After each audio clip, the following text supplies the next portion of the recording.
The sound of classical music greeted Jen as she stirred awake. Her headache and neck pain aside, she was fine. Her groggy eyes scanned the room, ornate furniture, gilded walls, and golden lights. This wasn't a cell, at least not any she was ever aware of. This was a lavish bedroom. Yet her comfort soon gave way to a freezing chill. Her bare midriff and her exposed legs served as clues. She wasn't in her tactical suit. Instead, she wore only her undergarments. Instinctively, she covered herself, to no avail. Panic set in as she remembered what had happened to her, a betrayal. Megacorp, having taken a public relations beating, had been quiet for some time. Yet the EDC received word that they were up to something. Jen was sent to meet this contact on the remote volcanic world of Bromo for some information. But it was a trap. Her masked contact was no contact at all. A short fight ensued, one that she had no chance. The fight ended with the man holding Jen aloft with one hand, choking her out. The last thing she remembered before darkness overwhelmed her was the man removing his mask, revealing a scarred face, one that was disturbingly similar. But it couldn't be, could it? Jen's thoughts were interrupted by the sound of an opening door. A man stepped into the room, his tall frame removed all doubt. Yet Jen's eyes still widened in shock. "Rizal Price?" she cried. "Impossible." The scarred bounty hunter grinned. "Surprised to see me, sweetheart?" Jen frowned, her shock turned to anger. "Why are you here? I saw you captured and locked up by Sobieski himself," Rizal chuckled. "Ah, but deals were made. They released me for a ransom." Jen gasped. "Whose ransom? Who do you think?" Rizal asked with venom. Jen's silence said everything. To think that she was set free in exchange for a bounty hunter as dangerous as Rizal Price. She didn't want to believe it, but she knew deep down it was true. Rizal grinned while leering at Jen. "Thus, I owe my freedom, you sweetie. But oh, how can I forget about him? Your precious Major was the one who made that deal, wasn't he?" "It can't be." "Oh, but it can," responded Rizal. "Not that I blame you and all. I'm not happy about this myself. Who does he think he is, setting me free for the sake of his girlfriend? Sobieski will regret underestimating me." For Jen, it took everything in her power to remain calm. "What are you planning to do?" Rizal shrugged. "Mostly the Megacorp's dirty work, obviously. But not this one. This is personal. You have no idea how much I've thirsted for revenge. And what better way to hurt Paul Sobieski than through you?" Jen cringed as she saw Rizal approaching. She lifted up her arms, as if to fight. "Stay away from me." Rizal laughed manically. "So there is still some fire in you. Good. That'll make breaking you all the sweeter." But Jen had no intention to fight. She threw a pillow at Rizal, then made her way for the door. But Rizal was far too quick. He tackled Jen to the ground and pinned her down, his hand gripping her neck. "No, no," he said. "No escape for you, sweetie." For Jen, the world blurred as Rizal's hand tightened around her throat. Her struggle was utterly useless and her arms fell limp by her side, and the darkness claimed her yet again. "Get your hands off her." That voice, familiar and reassuring, roused Jen back to consciousness like a block of smelling salt. Her vision cleared to see the source of that voice, her beloved Major Paul Sobieski, holding a gun to Rizal Price. The fact that she was being carried by Rizal like a piece of cargo didn't matter to her. Rizal, still facing away from Sobieski, grinned. "Major, you've come to watch her suffer. How fitting." Sobieski repeated. "Get your hands off her." "As you wish." Rizal dropped Jen unceremoniously to the bed before turning to face Sobieski. Jen clutched her neck, her breathing painful. Weakened still, she could only watch. The two men glared at one another in silence. No words needed to be wasted. Both knew what they were fighting for, and the room quickly erupted into chaos. Not willing to risk shooting Jen, Sobieski put away his gun and fought with his fists.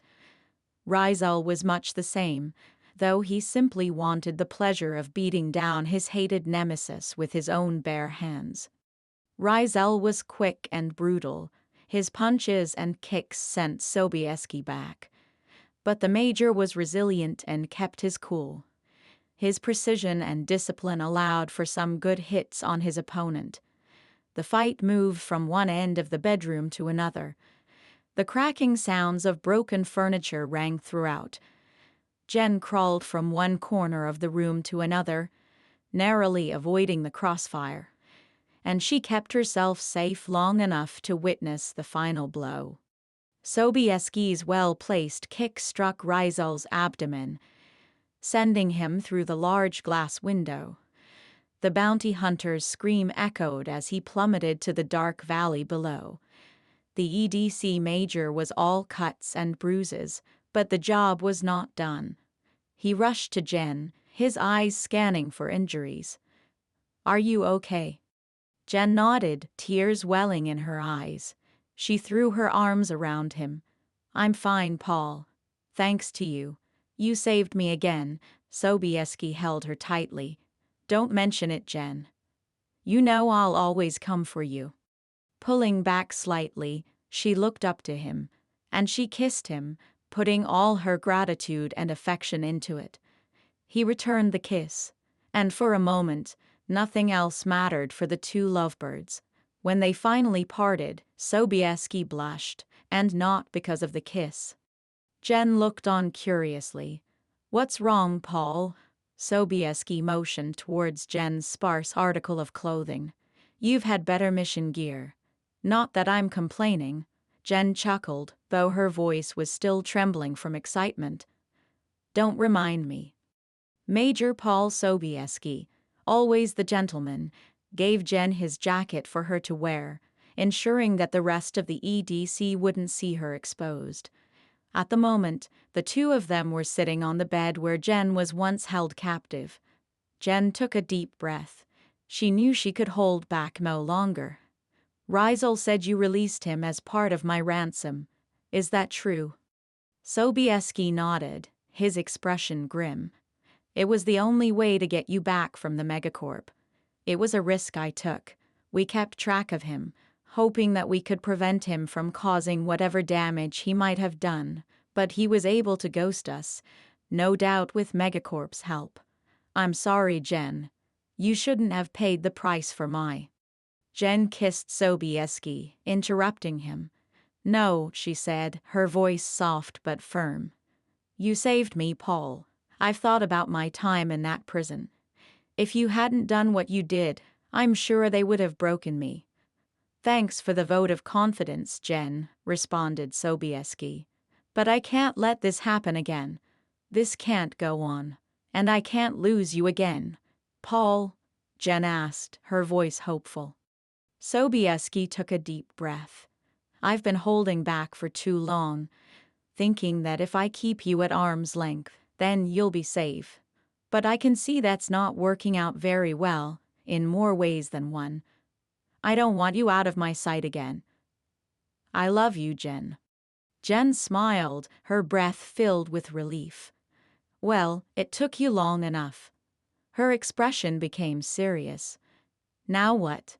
The EHDSC's been content to look the other way when it comes to our kisses. But if our relationship becomes official, I'm sure they'll break us apart, put either me or you in another team." Sobieski smirked. "Not necessarily. I've been keeping this on the down low since it hasn't been officially announced yet, but I'm being promoted to general." Jen gasped. "You mean..." "Yes," Sobieski said. "That means my duties will be political, off the field. And you know how Senta is. Between the megacorp lobbyists, the kingdoms and republics competing for our support, even old Earth seeking to regain their prestige. Senta is no less dangerous than the battlefield. I've been told it's a different type of battlefield, Jen added. Sobieski responded, indeed. And I need you there, Jen, not just as an ally, but as a companion. Now and for the rest of my life. Jen blinked, the weight of his words settling in. You're asking me to marry you, to marry a general. He nodded. It's not an easy life, to be a general's wife. But I know you can do it. More importantly, I can't imagine life on Senta without you. She smiled, her eyes glinting. You know, Jen Sobieska has a nice ring to it. You mean Jen hugged Sobieski? Yes, I accept as if there was ever any doubt. Personally, I look forward to not getting knocked out and kidnapped on a semi-regular basis. Sobieski laughed. But before he could say anything, he was interrupted by a calm message. The major answered, and his expression soon relaxed. They found him, he said to Jen. Reisel's body. It was charred beyond clear recognition by the lava of Bromo, but we know it's him. It's over, Jen. Leaning onto him, Jen took a sigh of relief. For the first time since my imprisonment on Usuria, I felt truly free, she said, her voice soft. I'm glad you're finally putting it all behind you, responded Sobieski. Because we've got a future to plan. Jen nodded. And I'm with you all the way. Senta, here we come.